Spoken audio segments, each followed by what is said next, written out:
Hello and welcome to Book Buzz, brought to you by the Peters Township Public Library. I am Miss Shannon. And I'm Miss Linda, and yes, count your blessings, we are back. And this time, this episode is based on all books. Yes, So because there's big announcements in the library world with books. there is, and we're going to talk about that as well. So who wants to go first? You do. Oh, I do? You Okay, do. thank So you. I'm looking at you. Okay. Take it away. It's all in your head, and I'm going to go along with it. All right. So the last time, last month, we talked about Caldecott books. And this time I was going to talk about Newbery, the Newbery Award books. But what was cool in the meantime, as you know, the winners were announced for the 2026 Newbery and Caldecott, and also a couple of other awards that were announced that we're going to talk about. Mm-hmm. So I wanted to just talk about the Newbery and the Caldecott. What an honor, I mean, to say the least.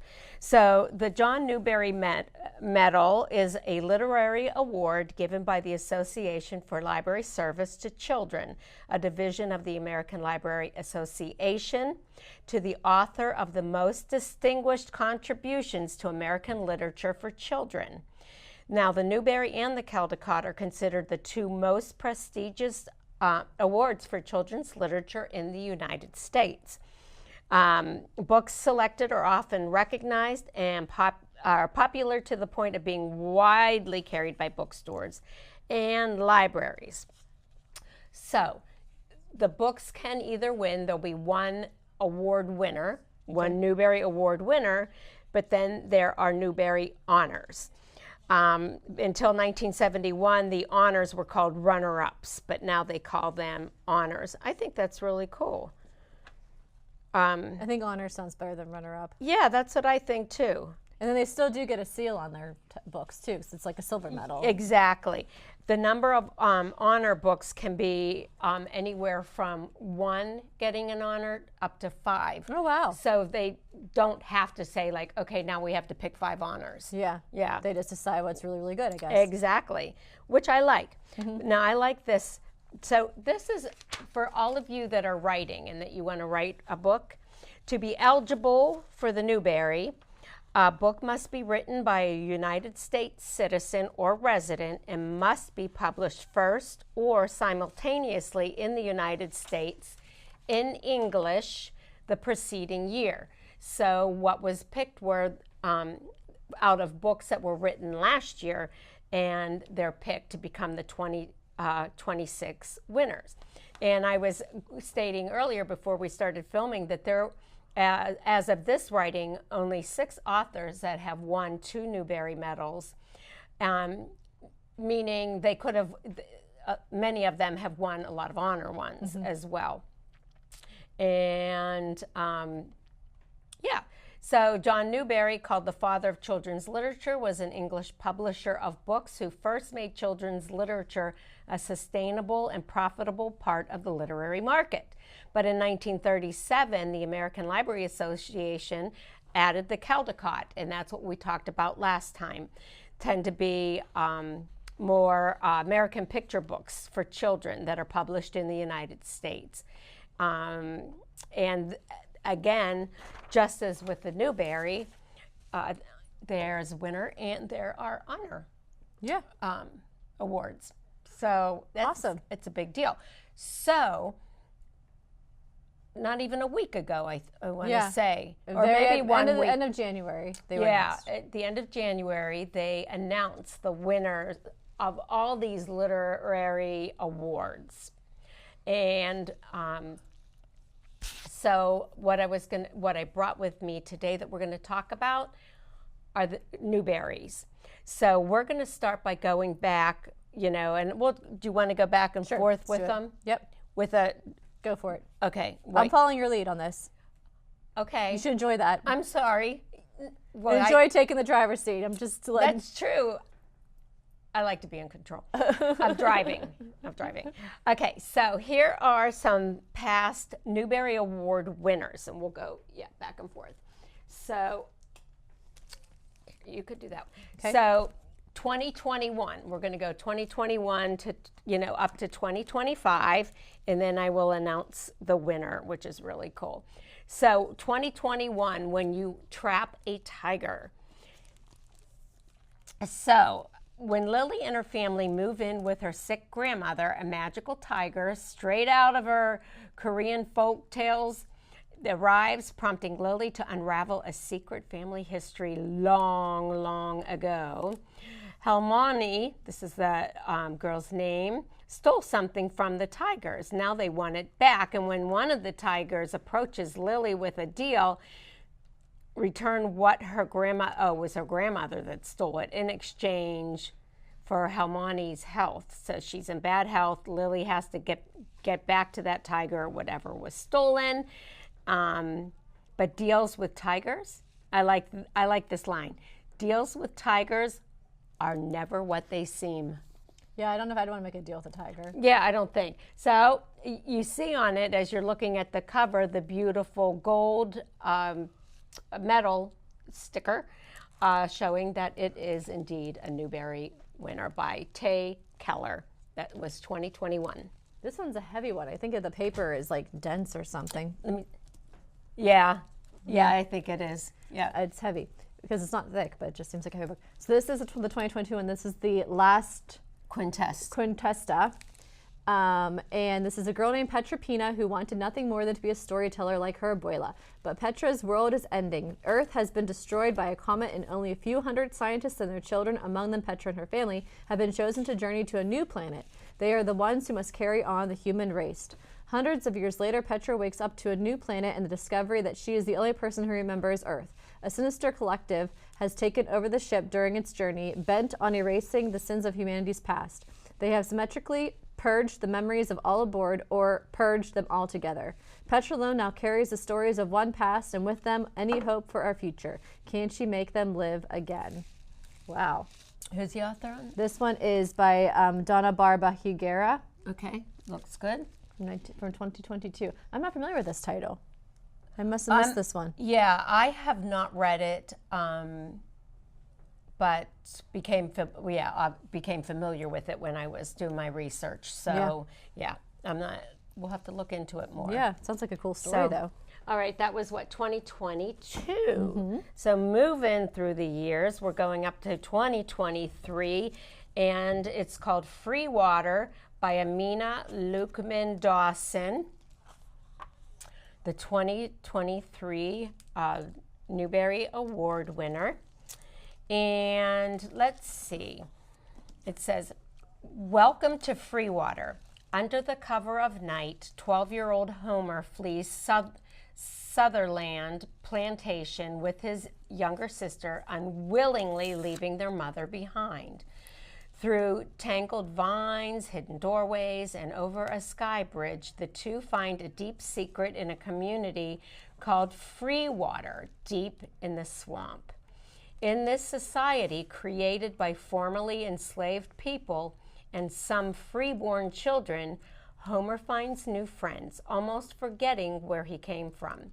But when he learns of a threat that could destroy Free Water, he crafts a plan to return to Sutherland Plantation, free his mother from enslavement, and help his new home. Deeply inspiring and loosely based on the history of maroon communities in the South. A striking tale of survival, adventure, friendship, and courage. So, Free Water, the 2023 Newbery Award winner. And this one is the 2024 winner. This is actually, it's been on my Goodreads list for quite some time. Mm-hmm. And I think I was going to try to do it for my reading the alphabet. So for E, because E is kind of an unusual letter. Yeah. So this is the Eyes of the Impossible. Mm-hmm. This one is told from the dog's perspective, and I do love me a good book told from the animal's perspective. Yeah. You know, like Ivan and all those Ruby, yeah. So I do like when the dog and all the what the dog's purpose and the art of racing in the rain. Those are all told from the dog's perspective. This is by Dave Eggers, and it is a account of one dog's like kind of adventure. So he ends up through the woods. He goes meets all these different animals, and the author has a funny note here at the beginning. And it says, this is a work of fiction. No places are real places. No animals are real animals. And most crucially, no animals symbolize people. It is a tendency of the human species to see themselves in everything, to assume all living things, animals in particular, are simply corollaries to humans. But in this book, that is not the case. Here, the dogs are dogs, the birds are birds, goats are goats, the bison, bison. So I thought that was pretty funny. Oh, yeah. But yep, so he tells the story for this one. That's a good idea for the what you just talked about. I'm having a brain freeze. That we do, that our competition. Oh, yeah, right, for the A to Z. Yeah, so that's on our bean stack. Bean stack. I couldn't come up with So the it's actually for adults, but you can read, obviously. You can read anything. Yeah, and that's a great idea for E. Yeah, because E is an unusual letter. Yeah. So you read a book that starts with every letter of the alphabet, and you have the entire year to do it. And at the end of the year, they give you some prizes. They had a really nice reception for those that achieved it or got close to achieving it. So this has been, and on Goodreads, because I keep track of all the books I want to read on Goodreads, you can change the order so it lists alphabetically. Yeah. So then I'll be like scrolling through, I'm like, okay, I need a B. All right, and then funny. And I'm like, oh, all these B's on my list are not available on Hoopla or Libby or whatever I'm trying to do. You're so funny. So I do that all the time. Yeah. But this one popped up when I was looking for an E, and I don't think I ended up getting one, to be honest. But I was like, oh yeah, I have that one I want to read. For this year. Yeah. So there you go. Excellent. Good. All right. This is 2025, the first state of being. You can see the Newbery sticker there, but also National Book Award finalist. Ooh. Yeah. Erin Entrada Kelly, she also won the Newbery Medal. So this is one that won 2 medals for Hello Universe. Oh. And I read Hello Universe and had my tween book club read it. I guess it must have been last year. No, not last year. It was a few years ago because that's an older book. All right. When a strange kid shows up in the courtyard at Fox Run Apartments, Michael isn't sure what to make of him. For one thing, he's dressed oddly. For another, he's acting weird, like he's being followed. Well, Michael isn't one for getting involved. He has enough to worry about just managing his own life, a new school, that annoying bully BG, his not-so-secret crush on Gibby, his babysitter, as if he needs a babysitter, making his mom proud and preparing for Y2K. Oh. So remember Y2K? Fiction. Yeah. As in, and it puts like it says Y2K, as in the end of the world. That's how people like added that way. The computers were gonna The American Girl book we just did was about Y2K. Really? Mm-hmm. Yeah. Yeah. The computers were gonna change, and I don't know. The world was supposed to end going into that 2000. Mm-hmm. Still, when Michael looks out his apartment window later that night and sees the kid sitting there in the darkness, this time holding one of the stray cats that Michael loves, something doesn't seem right. Something seems off. What if Michael is the only one who can make it right? So the first state of being, the 2025 winner. Well, should I do the drum roll? Are we going for it? Yep, I can't wait to hear. I don't even know what it is, so I can't wait to hear. I know. The 2026 Newbery winner for this year, All the Blues in the Sky. Had a pretty cover. That's what I was thinking. Very striking cover. All those blues. Renee Watson. Yep, Renee Watson. She's written so many other things. She is a popular writer too, and good for her. All the blues in the sky. Everyone likes beautiful blue skies, but sometimes the sky is dark blue, black blue, midnight blue, and sometimes life is blue too. Sage's 13th birthday was supposed to be fun, staying up late with her best friend and watching the sunrise together. Instead, it was the day her best friend died. Oh my gosh. I know. Oh. Without the person she had to hold her secrets and to dream with, Sage is lost. In a counseling group, she learns that not all losses are the same and healing isn't predictable. And even as Sage grieves, good things enter her life. steps taken toward her dream of becoming a pilot, new friends, a first kiss, and she may find a way to know that she can feel it all. Renee Watson shares a beautiful, important story of a girl's journey to heal, grow, and forgive herself. And to read it is to see how many shades there are in grief and to know that someone understands. The 2026 Newbery winner, Renee Watson, All the Blues in the Sky. That sounds really good. Yeah, it does sound good, doesn't it? Like a heart pull on your heartstrings. Oh, yeah. Oh, yeah. So, everything. Oh, and look at it. I was just going to say that. Yeah, I like when it's done that. When it's done in prose, it's, like kind of little short. Like poems. Yeah, in little paragraphs and sentences and, yeah. So it's definitely going to be a quick read then, too. Yeah, definitely a quick read because, we'll have to read. Yeah, I wrote down Well, that's title. an A. I think I have my A already. But like that one, like if you got that as an audiobook, it'd be really fast too. Oh yeah, that's accomplished. true. I wonder if that's out yet. No, I'm assuming if it won the award, it has to be an audiobook somewhere. Really? It might not be on our Okay. things. So anyway, congratulations to Miss Watson. Absolutely, very awesome. Newbery Award winner. I love that. You want to take over with your award? So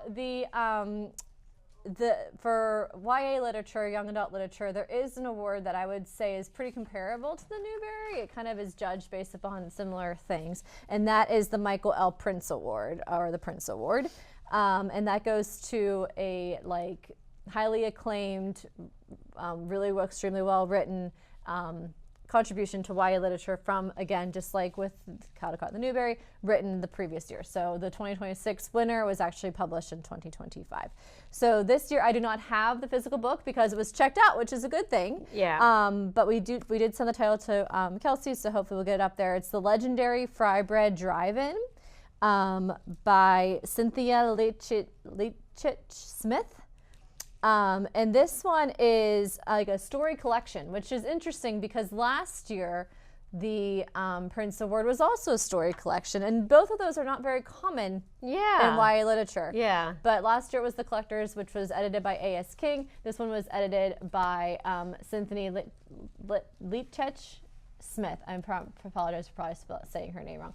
This one is multiple stories that are by different Indigenous writers and edited by Cynthia Leitchit-Smith. It's a collection of interconnected stories, serves up laughter, love, native pride, and the world's best fry bread, which I don't know what fry bread is, but I kind of want some. It looks, it sounds good. It does. Well, just the word fry in it. Yes, right, and bread.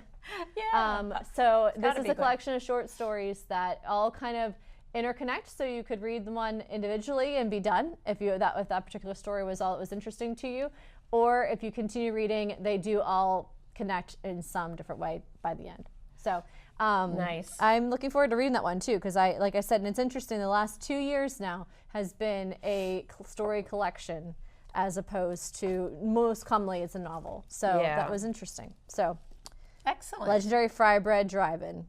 Have some fry bread on the side. All right, we'll find out what it is, and I expect you to make it so I can try it. I don't. Are you much of a cook? I'm not a baker. You're for not a sure. baker. No, we'd have to find somebody that could do that. Sign some bacon, fry some bread. All right. Yeah, so that's exciting though. I'm excited for that. Yeah, that sounds really cool. Like you said, it's a little unusual to have a book like that. Right. So cool. I have next the Coretta Scott King Author Book Award. Okay. So this is what won for that.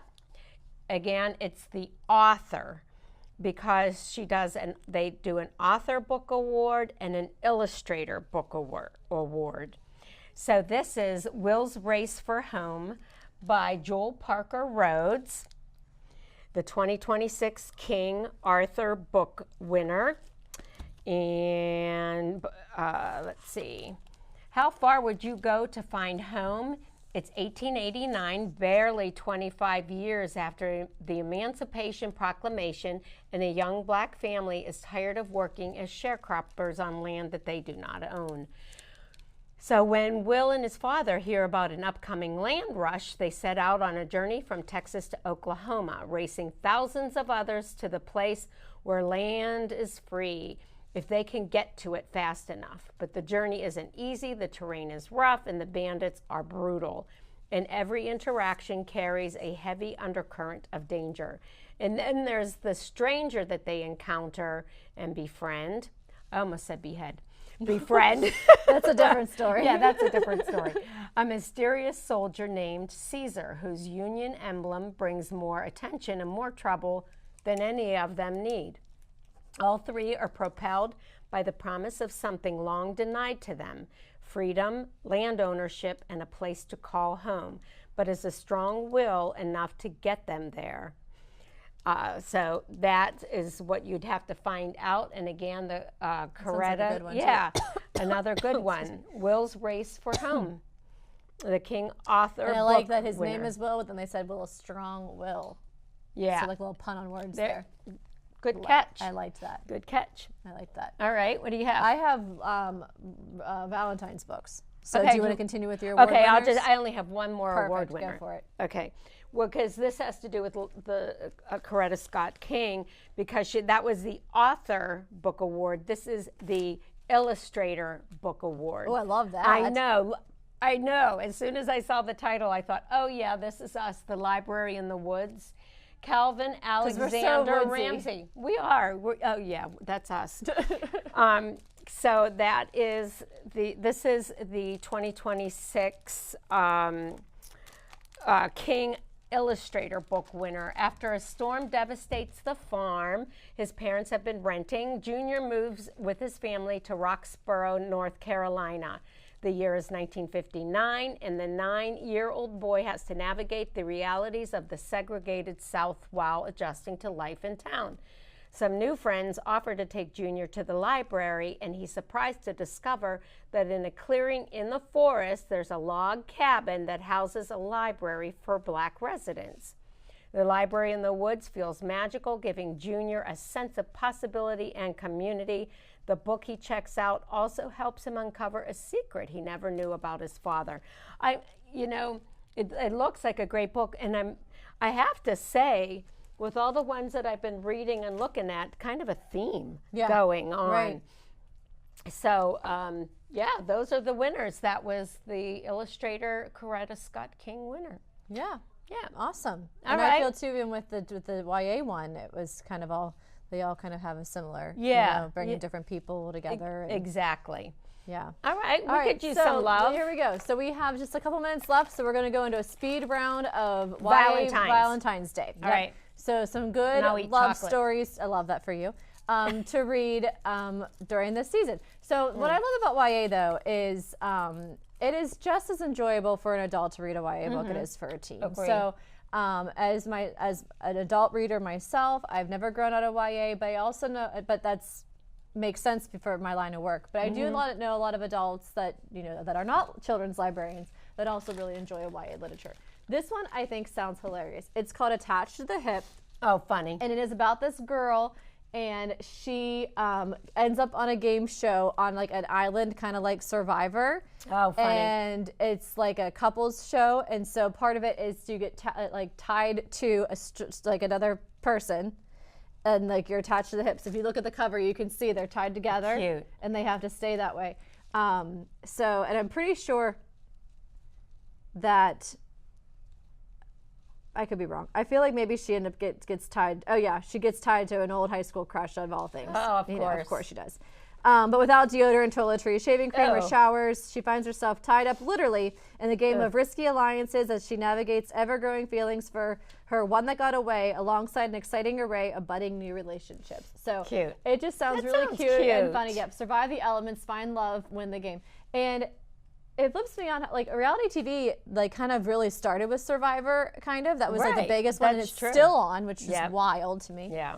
But so many other shows that are very similar to it. So that I can see this particular show, I can see this existing, right? It's not far-fetched from a show that would really be made. And it cracked me up. So Attached to the Hip, this is by Christine Rico. We also have another big trend right now is all the K-pop and the K-dramas. So this is Once Upon a K-Prom. Aw. I'm not really familiar with it, but who needs to be prom queen when your date is K-pop royalty? So she ends up Funny. Her and her best friend made a promise that if they do not have a date for the prom, they'll go with each other. They made this promise years and years and years ago. Well, I guess the guy ends up becoming a K-pop star, and so she's like, well, that's not going to happen. He's not going to take me now that he's famous, and he does. So she shows up to the prom with this huge celebrity. As you can imagine how that might turn out. Oh, yeah. So Fun. Once Upon a K-Prom. Okay. And last but not least, we're going to end with this one because I love these. Oh, I do too. These are the villains.